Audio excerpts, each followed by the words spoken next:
Well, hello, America. Democrats have had a summer of mayhem, haven't they? They suddenly decided to notice that Joe Biden has lost his marbles. So they did a little coup, shoved him aside, and made Kamala Harris the queen of all of their hopes and dreams.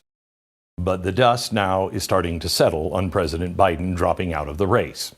So tonight, I want to focus on the meltdown Democrats were having before the election drama, because it's really important, because it's a meltdown they've promised to return to. And it has deep ramifications for the democracy or the republic, whichever you choose. It is the U.S. Supreme Court. According to the left, SCOTUS is totally out of control, and it's time to take emergency action. Can I ask you, we got enough things going on. Do we need another emergency? This is why, in his Oval Office address to the nation last week, President Biden pledged this for our democracy. I'm going to call for Supreme Court reform because this is critical to our democracy. Supreme Court reform. Mm-hmm. You heard him right there. It's critical to our democracy. Now, just before Joe Biden supposedly got COVID and fled to Delaware, the Washington Post and others reported on the fact that he's finalizing plans to initiate major changes to the Supreme Court. Oh, good. He's apparently going to endorse legislation to establish term limits for justices and an ethics code. Now, let's not forget, this is what they did in Venezuela, and they're doing great. In a Zoom call with Congressional Progressive Caucus, Biden said he is, quote, about to come out with a major initiative on limiting the court. Well, that's great. Just after the latest Supreme Court turn ended a few weeks ago, Biden had two separate phone conversations with Harvard Law School professor Laurence Tribe to discuss Tribe's grand ideas for reforming this unruly court. Now, Tribe considers these reforms, quote, overdue. Tribe has long been the go-to for progressives at the highest level when they have a conservative-related problem involving the Supreme Court. Now, if you recognize the name Laurence Tribe from episode number 5 of the Beck story, gold star for you, because that tells everything you need to know. If you haven't heard that, make sure you check out that episode of my podcast, because it adds some curious content and context to the fact that Joe Biden has been chatting with him about how to rein in the court.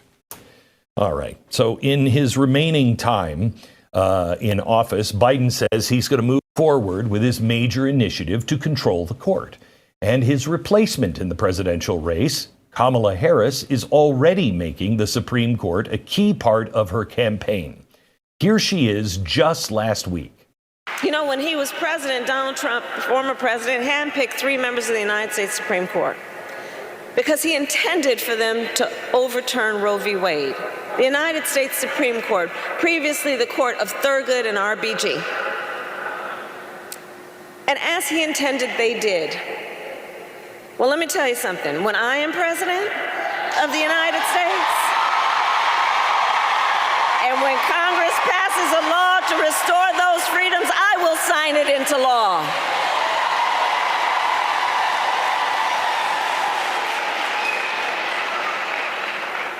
That's all the Supreme Court said. Yeah, she's not playing around. That's what the Supreme Court said. You want to make the law, then make the law. You can't have the court rule on it. I don't understand the problem. I really don't. It's infuriating, the lies. They are corrupt. Now, she's had these strong Supreme Court feelings for a long time. When Harris first ran for president in 2019, she told Politico that when it comes into reining in the Supreme Court, quote, everything is on the table to do that. I mean, why? I mean, it's only lasted 250 years. It's been fine. But let's change it up now because it's an emergency.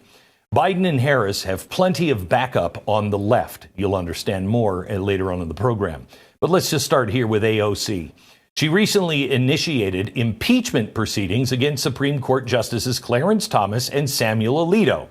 Just for grins, let's listen in. Justices Thomas and Alito's years-long pattern of misconduct and failure to recuse in cases bearing their clear personal and financial involvement represents an abuse of power and threat to our democracy fundamentally incompatible with continued service on our nation's highest court. For the good of the institution and the nation, absent resignation, they must be removed. You know, it's times like this that I wonder if I know too much. Maybe knowing too much is a bad thing, because I keep thinking of episode number 5 of the Beck story. You've got to listen to that. You will not be able to take what she just said. Knowing what you will know after that episode, you will not, your head will explode. Now, Senators Sheldon Whitehouse of Rhode Island and Ron Wyden of Oregon also recently submitted a letter to Attorney General Merrick Garland, who's oh so fair, requesting that he appoint a special counsel to investigate Clarence Thomas for alleged ethics violations. Now, there were similar calls by Democrats to investigate Thomas last summer. It didn't go anywhere. And mainly because 112 of Thomas's former law clerks signed an open letter defending Thomas. Their letter said, and I quote, "As his law clerks, we offer this response. Different paths led us to our year with Justice Thomas, and we have followed different paths since. But along the way, we all saw something with our own eyes, and it was the same thing. His integrity is impeachable." I got to tell you, I think Trump and Clarence Thomas, they're the two most politically persecuted people, I think, maybe in our history. The attacks are nothing new. Democrats have been trying to destroy Clarence Thomas since he was first nominated in court in 1991. What's different about the attacks now, and the attacks on the Supreme Court in general, are summed up by the Thomas clerks in another quote from their letter. Here it is, quote, "These attacks against Thomas are part of a larger attack on the court and its legitimacy as an institution. The picture they paint of the court and the man for whom we worked bear no resemblance to reality.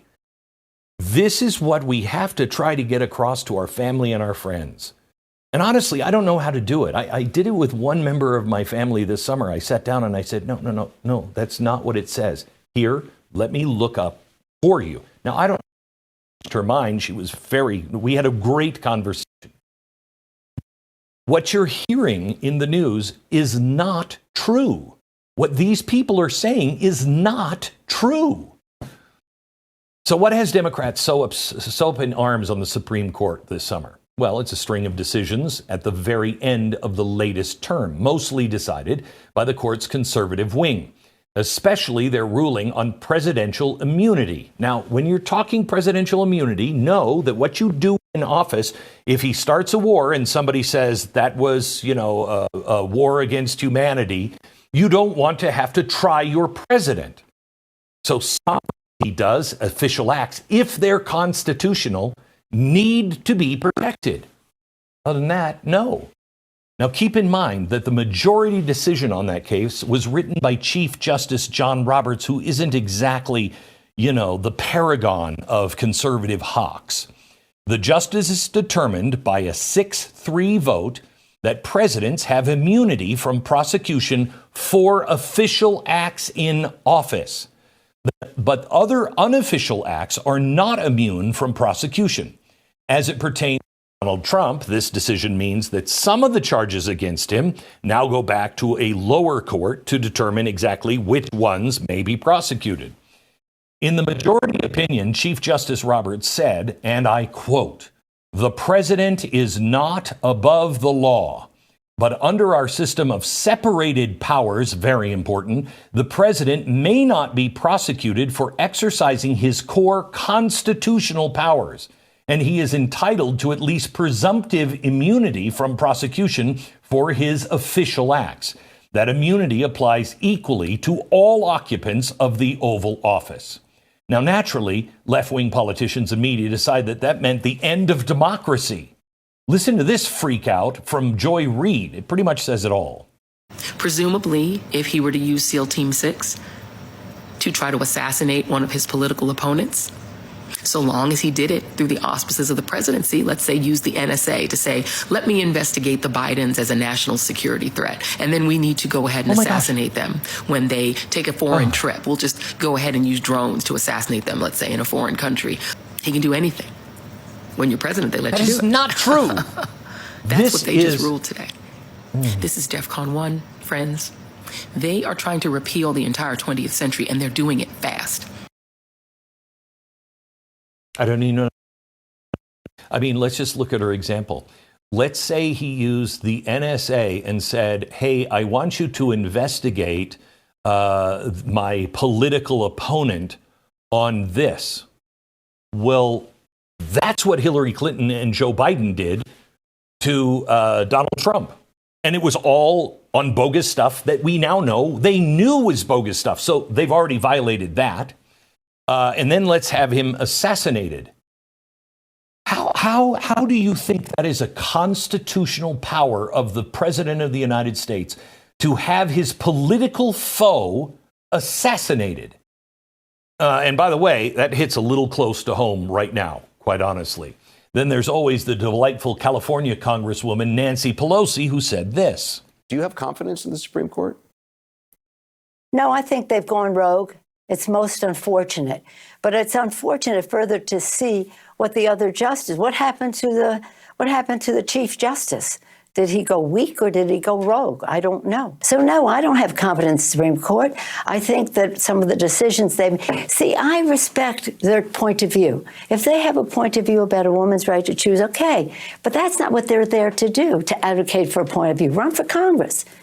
They're there to uphold the Constitution of the United States. That is the point the Supreme Court made in that decision. We have our own point of view, but we should not exercise our points of view on the American people. Only the American people can make that decision. What part of this is not understood by a kindergartner? All of this hyperbole stems from the hysterics written by Justice Sonia Sotomayor in her dissenting opinion. Quote, the president of the United States is the most powerful person in the country and possibly the world. When he uses his official powers in any way under the majority's reasoning, he can now be insulated from criminal prosecution. No. Order the Navy SEAL Team 6 to assassinate a political rival? Immune. No, he's not. Organizes a military coup to hold on to power? Immune. No, he's not. Takes a bribe in exchange for a pardon? Immune, immune, immune, immune. That is not true. If you only knew who this justice really was. And then she ends dramatically by saying, and I quote, with fear for our democracy, I dissent. Justice Sotomayor, we are not a democracy, and that is important. And if somebody like you doesn't know the difference, maybe you shouldn't be there. Chief Justice Roberts writes that the dissent, quote, strike a tone of chilling doom that is wholly disproportionate to what the court actually does today. Do you think these guys want people to assassinate each other? You're out of your mind. But never mind that, according to Maddow. I mean, this is a death squad ruling. This is a ruling that says that as long as you can construe it as an official or quasi-official act, you can do absolutely anything. Absolutely anything. Okay, first of all, if that was true, we have impeachment power to punish a president for doing illegal things. But we don't have to go there because that's not true. And if you had a political opponent assassinated or thrown in jail because you illegally investigated him using the NSA, which you did, I don't know the country would stand for it. So, but they have to keep pumping out these lies when when it suits their agenda, which is right now, because they have to tear down the Supreme Court so they can give it an extreme makeover, so they can do whatever they want as a president. This is coming from Joe Biden. This is coming from Joe Biden because they wouldn't allow him to do things like, hey, free college for everybody. That has to go through the House. voted on by Congress, then signed by him. And then the Supreme Court can say, that's not constitutional. You're going to have to find another way to do that. But you cannot just have the president write checks. He rolls out in front of the cameras to say a bunch of the same lies. For all practical purposes, today's decision almost certainly means that there are virtually no limits on what the president can do. This is so ridiculous. And I have a really hard time giving people the benefit of the doubt in this position, especially the news anchors, because they know better. But I don't know how to tell you to talk to your friends about this, but this is so important. Of course, there are limits on what the president can do. The Supreme Court ruling clearly states, have a copy of this for your friends, that a president cannot be persecuted for duties carried out under his constitutional authority. Killing an opponent is not covered with constitutional authority. But actions outside the authority are able to prosecute. Oh, okay. Listen to this. It's a dangerous precedent because the power of the office will no longer be constrained by the law, even including the Supreme Court of the United States. The only limits will be self-imposed by the president alone. Nothing in the decision allows the president to define official and unofficial actions to keep himself out of legal trouble. Nothing. Next, Biden got around to attacking the credibility of the court. This decision today has continued the court's attack in recent years on a wide range of long-established legal principles in our nation, from gutting voting rights and civil rights, to taking away a woman's right to choose, to today's decision that undermines the rule of law of this nation. Ask, when did the Supreme Court gut voting rights? Because I didn't see that one. I also didn't see when they gutted civil rights. Must have missed those two. Of course, not only can every U.S. citizen over 18 vote in some Democrat-controlled cities, including San Francisco, New York, and even non-citizens can vote there in local elections. So spare me the voting and civil rights lies. The taking away of a woman's right to choose is also a convenient lie. The Supreme Court merely said there is no constitutional right to kill an unborn baby. But states, locals, can decide for themselves. They can determine their own abortion rules. Abortion has gone up since Roe versus Wade. Your ability to kill your unborn baby, you can rest assured you can kill your baby anytime in some states. Congratulations. That remains fully intact. I know I will respect the limits of the presidential powers I have for 3.5 years. Oh my God. But any president, including Donald Trump, will now be free to ignore the law. Okay, Joe Biden has respected the limits of presidential power, really, since when? What about the single-handedly forgiving billions of dollars in student loan debt? The Supreme Court had to strike it down twice. His first pass, they struck it down. Then he did it again through executive order. They struck it. You can't do that. And he's doing it anyway. Really? How about the COVID vaccine mandate or the eviction moratorium? This is obviously not what America needs from any president. What America needs is to go back to the constitutional principles that got us to be a great country. The Supreme Court is limiting the government's power. That's what they're doing, limiting the administrative state. The more glaring problem here is the growing movement on the left to tear down the Supreme Court. I concur with Justice Sotomayor's dissent today. Here's what she said. She said, in every use of official power, the president is now a king above the law. With fear for our democracy, I dissent. End of quote. So should the American people dissent. I dissent. The radical left views the Supreme Court as an obstacle when it doesn't advance their agenda. You never heard a problem with the Supreme Court. Conservatives just go ahead and try to change the mind of the Supreme Court. We don't change the Supreme Court when we lose, but that is the way that things run under this democracy. It has advanced the left-wing agenda, the Supreme Court has, more often than not over the past half century. Progressivism brought us activism into the courts. Please listen to episode number 5. Where enlightened judges read into the law the policies that they wanted. So this new, really unprecedented veering back towards real constitutionalism has the left in a raging panic mode because they know they can't do these things by vote because you're not for them. But don't worry. They're activating plans to get the Supreme Court agenda back on track, and we'll look at those plans next.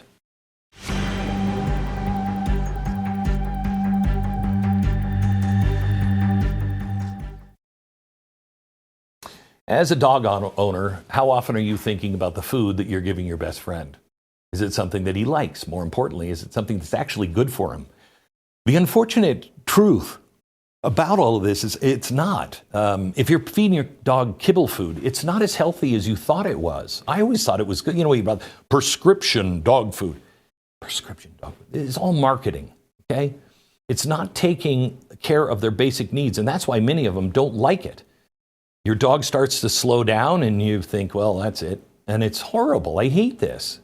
Started giving my dog Rough Greens. It's a supplement you put on the dog's food. He not only eats all of his food, but he gets everything that he needs. Vitamins, minerals, probiotics, everything else. I want you to get a trial bag. They're going to send you the first trial bag for free. You just see if your dog will eat it. You watch him eat. You watch him or her over the next few weeks, and I think you're going to see a complete difference. Rough Greens, ruffgreens.com/Beck, or call 833-GLEN-33, 833-GLEN-33. It's ruffgreens.com/Beck. So left-wing activists and their media friends have probably never, ever been angrier about the Supreme Court than they are right now. Their anger has been building for several years, starting with President Trump's nomination of Neil Gorsuch to the Supreme Court in 2017. Then the nominee, Brett Kavanaugh, came up years later, and then Amy Coney Barrett.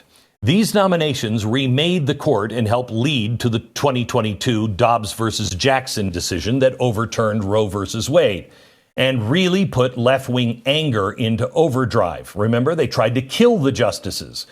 They're feeling desperate, and desperate radicals are dangerous.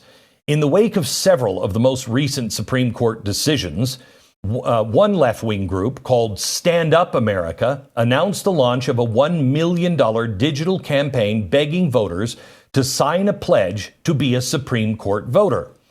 The message to Democrats are clear, that even if they aren't enthusiastic about Kamala Harris, you've got to vote anyway in the chance that she gets to nominate new justices to change this crazy right-wing Supreme Court. And you know this is urgent because Stand Up America recruited Andy Cohen to say so. We need to vote this fall to prevent Trump from picking more MAGA justices who will threaten our fundamental freedoms for decades to come.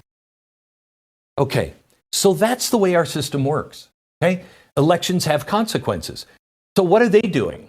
They're saying we're going to pick a Supreme Court justice or two to make abortion cool again. Well, is that what you're saying that Donald Trump just did? That's the way the system worked. Now, Stand Up America started in 2016 by gay rights activist Sean Eldridge, who is married to Chris Hughes, one of the co-founders of Facebook. Eldridge founded Stand Up America as part of the Trump resistance movement. In 2019, a group partnered with the group called Defend the Republic to create Impeachment HQ, yet another nonprofit that lobbied the media to support then President Trump's impeachment. In 2020, Stand Up America was also part of the network of the progressive groups that lobbied Congress to fund mail-in voting. Stand Up America parrots tired left-wing cliches like this one that, quote, American democracy is rooted in a history of racism, classism, sexism, which continues to this day, blah, blah, blah, blah, blah. And they're working to tear down structural barriers that conservatives have built to stop progressives. Oh, God. Who has time for all of this? The group claims that the current Supreme Court 6-3 conservative majority, quote, does not reflect our country's politics or diversity. In fact, a majority of the justices are older, wealthy, straight white men. Got it. Okay. Okay, enough. Whatever. Immediately after the Supreme Court's ruling on presidential immunity, another dark money group called Demand Justice announced plans to spend $10 million to make the Supreme Court a top voting issue in 2024. Demand Justice was started in 2018 with money from 1630 Fund. Remember this one? Bonus points if you remember our episode, with the mission of opposing President Trump's judicial nominees. 1630 Fund is part of the umbrella network of Arabella Advisors, the massive left-wing dark money group we've talked about on the program over and over again.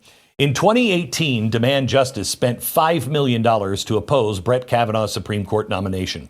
They started a website called StopKavanaugh.com. Demand Justice is also the group that organized the Handmaid's Tale stunt to protest Kavanaugh in the halls outside the hearing room. It was so effective. In 2020, Demand Justice spent $10 million opposing the nomination of Amy Coney Barrett. $10 million. They doubled the amount they spent opposing Kavanaugh. Didn't work. They also released grade reports of Senate Democrats, rating how well they did in stopping Trump's judicial nominees. Then Demand Justice advertised against Democrats who had the lowest grades. In 2021, Demand Justice waged a campaign to pressure Justice Breyer to retire. They even drove a mobile billboard around the Supreme Court building with the message, quote, "Breyer, retire. It's time for a black woman on the Supreme Court. There's no time to waste." Their campaign to oust Breyer apparently worked. Way back in 2019, Demand Justice gave Joe Biden and other Democrats running for president a short list of acceptable Supreme Court justice nominees.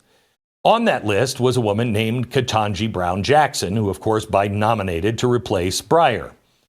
The head of Biden's White House judicial nominations team was Paige Irwig. Prior to that role, she was the deputy chief counsel at Demand Justice.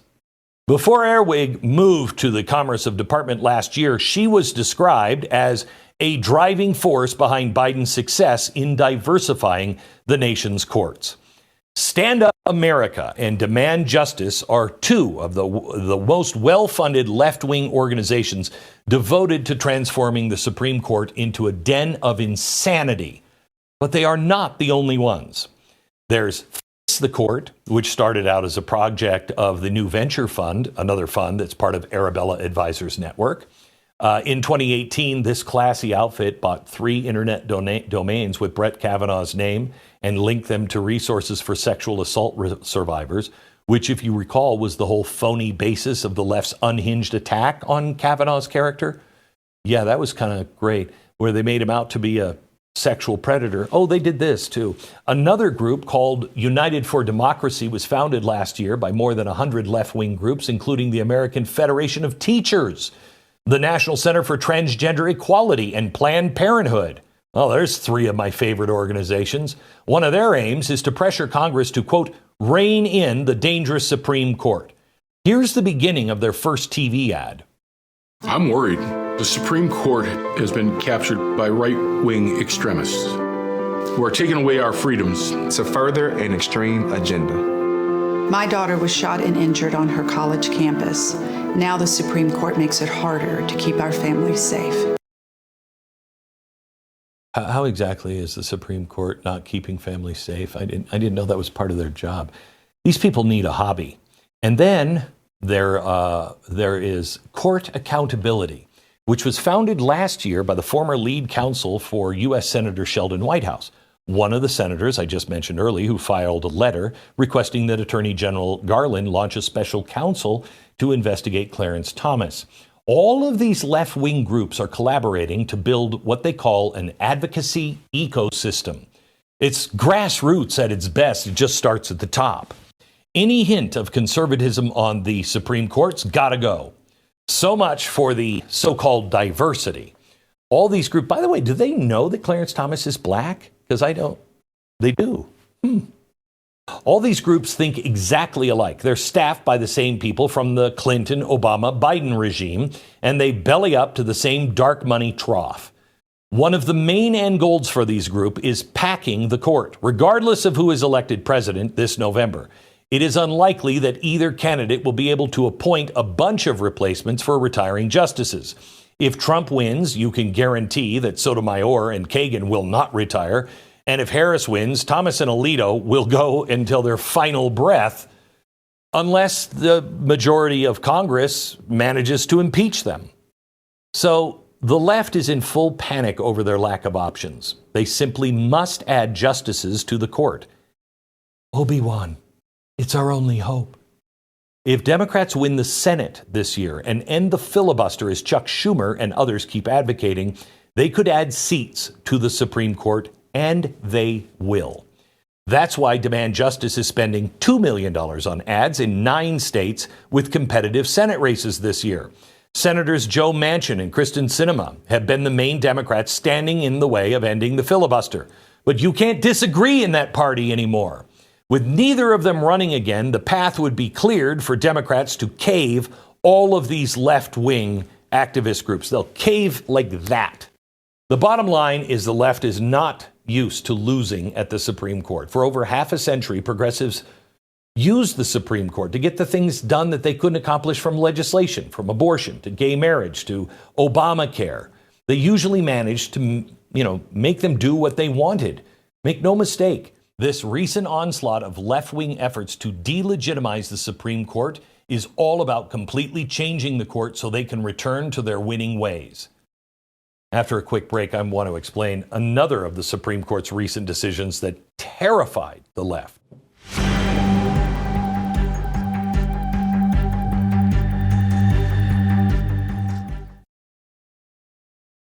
I mean, how many people love puppies? Right? They're so sweet and cuddly. What's not to love, right? But can you imagine pulling puppies out of their mother's womb? Oh, the outrage would ensue. So why are puppies protected more than babies? Preborn is the nation's leader in protecting the life of the unborn. By introducing babies to their moms through an ultrasound, a baby's chance at life doubles because mom sees it as a child.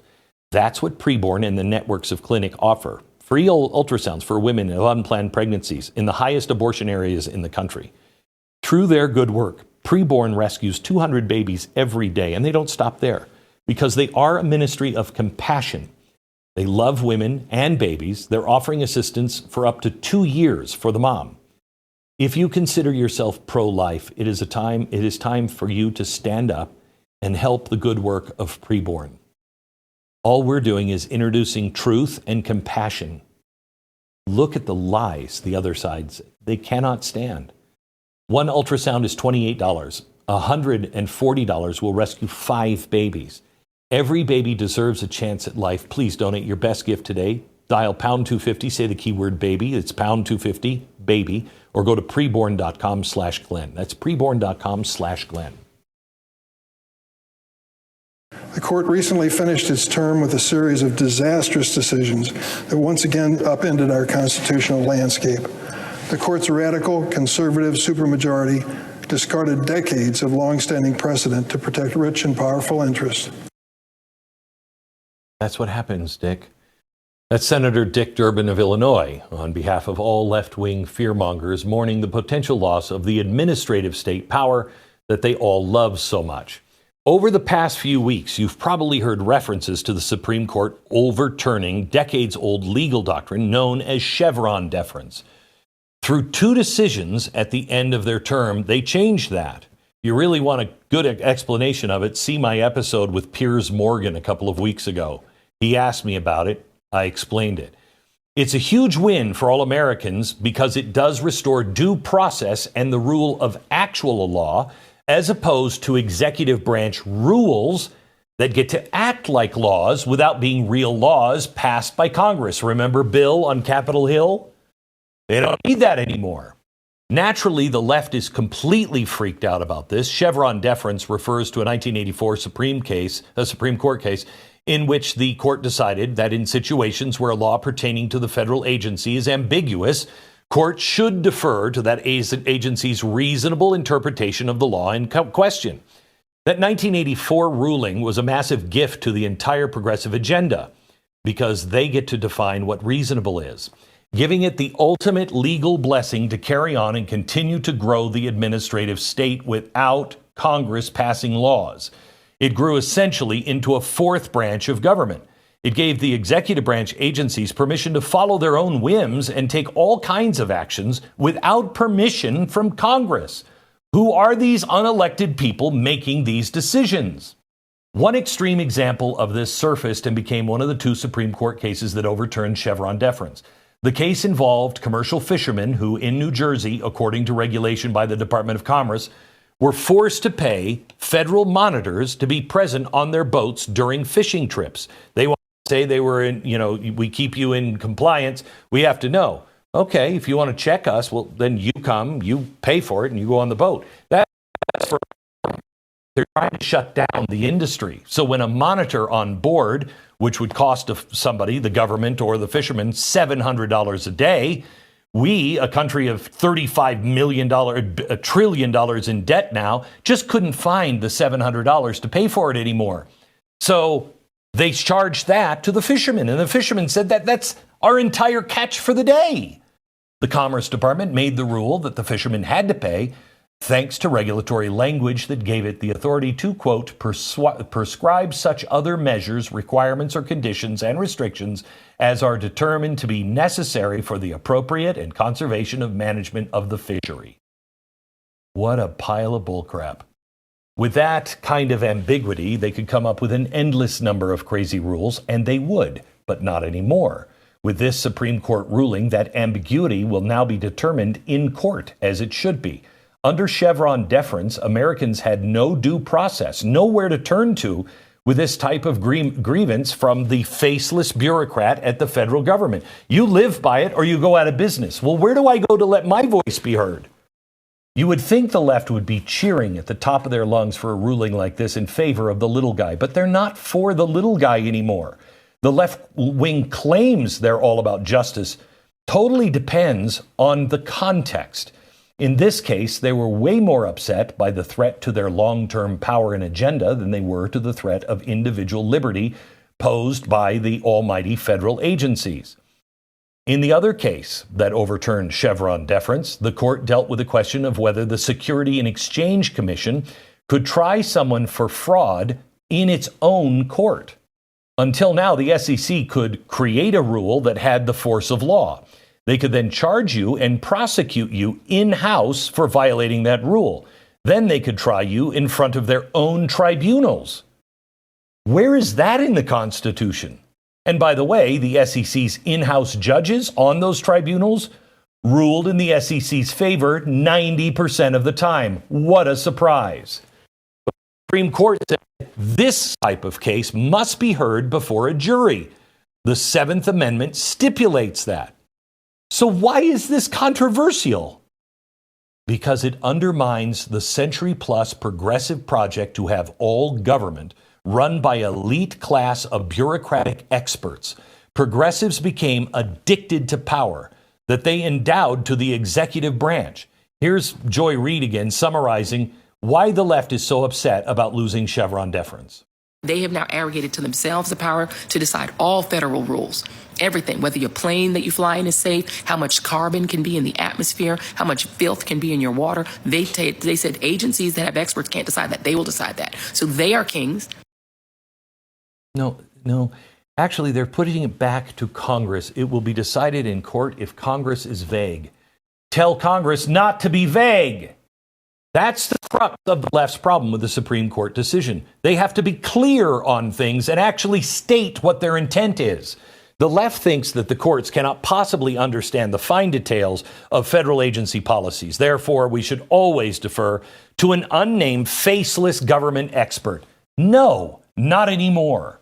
Justice Sotomayor was so upset with this decision that she took the rare step of reading the summary in her dissent aloud from the bench. Justices only do that when they're really, really, really dissenting. Well, Senate Democrats heard her dissent and they're scrambling to fight back. Last week, Senators Elizabeth Warren, Bernie Sanders, and others revealed a new bill to restore all those administrative state powers. It's the Stop Corporate Capture Act, designed to overturn the Supreme Court's decision by codifying Chevron deference into law. This Supreme Court ruling is fantastic. Balancing of our three branches of government. I don't want, if you are afraid of the president, that you think the president of the United States can affect you or your family, then that is the first sign the constitutional balance of power is out of whack. If you think a government agency can tell you what to do and you'll know, that's because it's out of balance. If the court can tell you something and you have no recourse, if the Congress is so powerful they can just say, you know what, we're going to scoop everybody out, it is an imbalance. Congresses pass the laws. The executive carries out those laws, and courts decide disputes over those laws. That's how all of this is supposed to work, and it is imperative that they are separate but equal. For decades, the administrative state carried out all three of those duties on its own. This is way overdue, a restoration of judges and what should be their proper role as a check on the power of the executive branch. All right, back in a minute with it. Look at these peculiar leaks from Supreme Court decisions.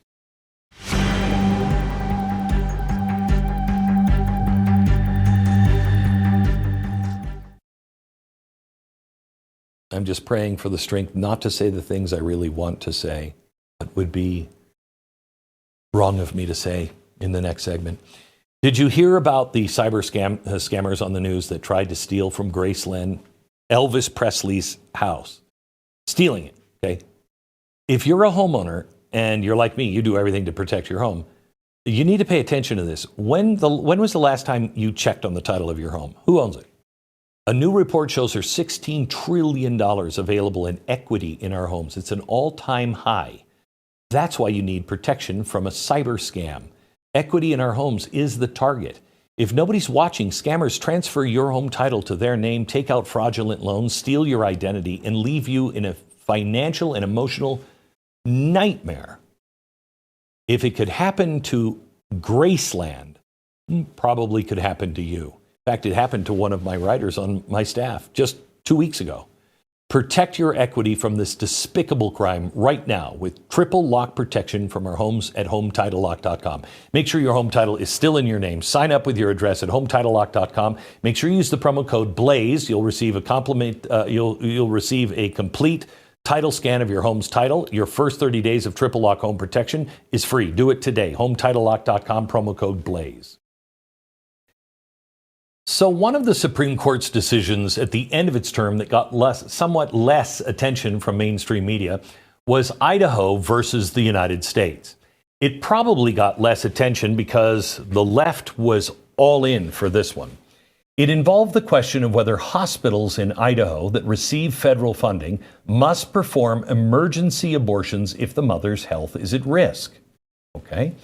Idaho state law would allow an emergency abortion if the mother's life was in danger, but not necessarily the much broader and harder to define health of the mother that the Biden administration argued for. The case was complicated, and the court essentially punted it back down to the lower court, meaning that for now, the Biden White House has the definition of health, and it prevails. But the really weird thing about this decision is that it was leaked and posted to the Supreme Court's official website the day before the formal decision came out. The Supreme Court's public information officer released a statement saying, and I quote, "The court's publication unit inadvertently and briefly uploaded a document to the court's website." Okay, the document was quickly taken down, but once again, this leak happened with a case involving abortion. This leak was not nearly as egregious as the 2022 Dobbs versus Jackson decision that overturned Roe versus Wade. That leak happened 5 weeks before the official decision was released. And the leak was of the draft decision written by Justice Alito. That's the version that is passed among all 9 justices after they have their initial round of voting in the decision. They circulate the draft opinion among themselves. They offer feedback. Sometimes they even change their vote as a result of the deliberation. What made the Dobbs leak so unprecedented and so dangerous is that it seemed to be an effort by the leaker to create such a public outcry against the decision that it might pressure one of the conservative-leaning justices to change their vote and save Roe versus Wade. The investigation into the leak by the marshal of the court took 9 months and turned up nothing. Now, there is, of course, speculation that perhaps the reason the leaker hasn't been outed is because it is actually one of the justices from the court's left-wing faction. Just speculation. The original Roe versus Wade decision in 1973 was also leaked. A clerk for the Supreme Court Justice Lewis Powell named Larry Hammond. He leaked the ruling to an acquaintance of his who just happened to be a Time magazine reporter. An article titled "The Sexes, Abortion on Demand" appeared in the issue of Time that hit the newsstands hours before the court issued their Roe v. Wade decision. The Chief Justice at the time, Warren Burger, was furious about the leak. He immediately sent a memo to the other justices demanding any information they may have about the leaker. Larry Hammond confessed to Justice Powell that he had leaked the rule to the Time reporter and offered to resign. But Powell refused to let him. Instead, according to the reporting in the Washington Post, Powell explained to the Chief Justice that Hammond had been double-crossed by the reporter who agreed to write about the decision only after the court issued their official ruling. Remarkably, Chief Justice Burger had mercy on Hammond and let him keep his job. Back to the present. Are these leaks increasing now beyond abortion cases? And who's doing it? Last month, President Biden issued an executive order that seemed a bit random. He declared amnesty for 500,000 illegal immigrants who married to U.S. citizens. But then just 3 days later, the U.S. Supreme Court handed down a decision ruling the U.S. is not required to admit non-citizen spouses of American citizens. Now that's weird, isn't it? I mean, that's weird timing. How is that even possible? I mean, I'm no detective, but it sure seems like the White House was tipped off about the pending SCOTUS decision. So they rushed out an executive order to try to preempt the court. Now, maybe the Supreme Court should take another hard look at their leak in the offices of the justices themselves. There is plenty of left-wing precedent for this kind of insider trading involving the Supreme Court. I lay it all out in my podcast. It was episode number 5, just Supreme Court Justice Louis Brandeis, Harvard law professor Felix Frankfurter, all of them. Secret political stuff going on. Make sure you look that episode up, number 5. God save the Republic.